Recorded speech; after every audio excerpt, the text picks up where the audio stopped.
جو بات اب شروع ہوئی اس کے بعد غیر ذمہ داری کا ایک مظاہرہ کیا گیا.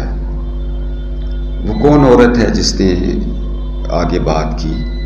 آپ یہی پوچھنا چاہتے ہیں؟ ریئیکشن کیا تھا؟ اگر میں غلط نہیں ہوں تو یہ وہی بیوی ہیں جنہوں نے کسی وقت عمران خان کے بارے میں بھی اتنی تیز زبان استعمال کی تھی.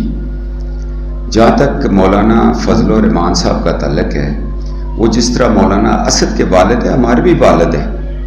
اللہ کہتا ہے تعلیم دینے والا، بیٹی دینے والا اور جنم دینے والا قیامت کے دن ایک مقام پہ ہوں گے.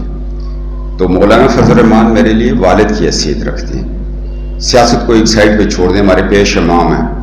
میں کسی مکتب فکر کو اتنا نہیں سمجھتا ہوں، فالو نہیں کرتا ہوں. میں تو کہتا ہوں جو حی علی الفلاح ہے تو حی علی الفلاح ہے تو وہ آپ کو کدھر بلا رہا ہے، نیت آپ کی اس وقت حاضر ہوتی ہے. مجھے بڑا دکھ ہوا کہ ہمارے ایک اتنے بڑے عالم دین اور ان کے اوپر جس نے بات کی ان کو معافی مانگنی چاہیے. کوئی بھی پیش امام ہو، اللہ کہتا ہے حق والے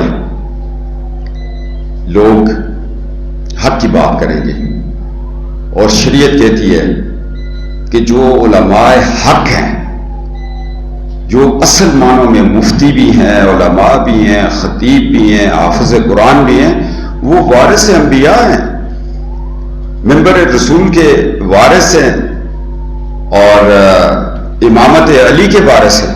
تو ان لوگوں کو ایسے نہیں کرنا چاہیے. دیکھو دین ہمارا عالم دین ہو ہمارے لیے قابل احترام ہے، اور مولانا صاحب کے لیے جو میں نے الفاظ کسی خاتون کی زبانی سنے، میرا دل جو ہے وہ چھلنی ہوا ہے.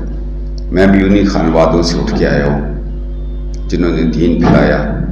مولانا فضل الرحمان صاحب کے ساتھ یہ بہت چلتا آ رہا ہے. صاحبزادہ اویس نورانی ہو، مولانا فضل الرحمان صاحب ہوں، ان کو یہ ہر دور میں یہ مشکلیں ہوں گی، کیونکہ حضرت مفتی محمود رحمۃ اللہ تعالیٰ اور حضرت شاہ احمد نورانی رحمۃ اللہ تعالیٰ، یہ ان کا پورا ایک ٹیم ورک تھا جس نے دفاع ختم نبوت کی حفاظت کی.